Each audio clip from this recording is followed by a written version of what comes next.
మన ప్రభువును రక్షకుడైన యేసు క్రీస్తు అతి శ్రేష్టమైన నామాన్ని బట్టి ఈ హోసన్నా దైవ సందేశాలనే కార్యక్రమం వింటూ మీరు దీవించబడుతున్నందుకు ప్రభువుకి స్తోత్రాలు చెల్లిస్తున్నాం. ఘనత మహిమా ప్రభావాలు దేవునికే చెందునుగాక. ఈ రోజున చాలాసార్లు ప్రార్థన చేశానండి, జవాబు రాలేదు. ప్రార్థన చేశానండి, కార్యం జరగలేదు.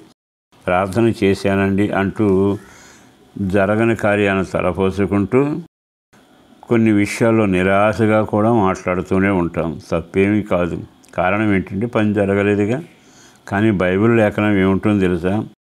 నేను నీకు కనబడే దేవుడను, నేను నీతో మాట్లాడే దేవుడను, నేను నీతో నడిచే దేవుడును అని ఎన్ని వాగ్దానాలు ఉన్నాయి. ఈరోజు నువ్వు చేయగలిగింది ఏమిటంటే దేవుడు నిన్ను ఒక స్థాయిలో పెంచడమైనా, ఉంచడమైనా, ఆశీర్వదించడమైనా, అభిషేకంతో నడిపించడమైనా చాలా అవసరం. అది జరగాలంటే ఏం చేయగలగాలి? ఒక వాక్యాన్ని మీకు జ్ఞాపకం చేస్తాను. ద్వితీయోపదేశకాండం 4వ అధ్యాయము 29వ వాక్యంలో ఇలాగున రాయబడి ఉంది. పూర్ణ హృదయముతో వెదికినప్పుడు, ఏ హృదయం? పూర్ణ హృదయంతో వెతికినప్పుడు ఆయన నీకు ప్రత్యక్షం అవుతాడు. విన్నారు ఈ మాట? అంటే అర్థం ఏమిటంటే నువ్వు వెతికేటప్పుడు అంతంత మాత్రంగాను, నామకార్థంగాను, చూస్తాలే చేస్తాడేమో అనుకున్నట్టుగా కానీ నీ జీవితంలో చేసినంత కాలం ఆయన నీకు ప్రత్యక్షం కాడు, కార్యాలు జరగవు. దేవుడు నీకు ప్రత్యక్షం కావాలి అనుకుంటే పూర్ణ హృదయంతో, మనం ఎవరినైనా ఏదైనా సాయం కోరితే ఆ సహాయం పూర్ణ మనసుతో అడిగితే అసలు చేయను అన్నా సరే నువ్వు ఏలాడుతూ కాళ్ళ దగ్గర కూర్చొని, లేకపోతే పాదాలు పట్టుకుని, చేతులు పట్టుకుని, అయ్యా ఈ విషయంలో నీవే నాకు ఆధారమని ఎప్పుడైతే మాట్లాడతామో వెంటనే కార్యం చేయడం మనం గమనిస్తున్నాంగా. పూర్ణమైన మనసుతో ఎదుగుతున్నామా? బయలు ఇంకొక మాట ఉంది, తగిన సమయం వెతకాలట. దాటిపోక మునిపి నజరుడైన యేసు తరుణం అంటే నీకు ఒక అవకాశం కలిగిస్తాడు. అవకాశం ఉండగానే ఆయన బ్రతిమలాడాలి. అంతా అయిపోయినాక ఏడుద్దాం, బ్రతిమలాడదాం అన్నా నీకేం ఉపయోగం ఉండదు. దాటిపోయిన దేవుడిని నువ్వేం చేయగలవు? సమస్య ముదిరిపోయి అంతా బద్దలైపోయినాక నువ్వేం చేయగలవు?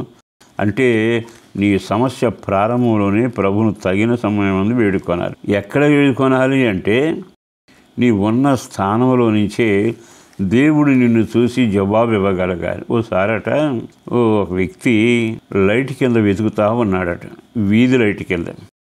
ఆ దారిని వెళ్ళి వ్యక్తి అడిగాడంట, ఏమిటయ్యా వెతుకుతున్నామని. తాళా చెవి పోయిందండి, అందుకు వెతుకుతున్నా. వెతుకుతూ అక్కడే ఉన్నాడండి. ఒక గంట అయినా మళ్ళా మనిషి తిరిగి వస్తూ, గంట క్రితం కూడా వెతుకుతున్నా, ఇంకా దొరకలేదా అన్నాడంట. దొరకలేదు. సరే ఎంతకీ ఎక్కడ పోయింది అది? నేను కూడా నేను సహాయం చేస్తా అన్నాడు. అంటే అతను ఏమంటాడు తెలుసా? అది అక్కడ పోయిందండి అన్నాడు. మరి అక్కడ పోతే ఇక్కడ ఎందుకు వెతుకుతున్నావు? అక్కడ చీకటిగా ఉందని ఇక్కడ వెతుకుతున్నాను అంటే. ఎంత వెతికినా దొరుకుతుందా? అంటే జీవితంలో వెతకవలసిన స్థలం తెలియట్లా, వెతకవలసిన హృదయంతో చేయట్లా, నువ్వు వెతికినప్పుడు సాయం చేస్తున్న నమ్మకం లేకపోవడమేగా. ఈ రోజైనా ఈ మాటలు విన్నాకైనా నువ్వు ఎక్కడ పడ్డావో, ఎక్కడ జారిపోయావో, ఏ స్థితిలో ఉన్నావో అక్కడ ప్రార్థన చేస్తే అక్కడ నీకు ప్రత్యక్షం అవుతాడు. కారణం, హాగరు ఎలుగెత్తి ఏడిచింది శ్రమల మధ్యలో నీళ్లు లేనప్పుడు.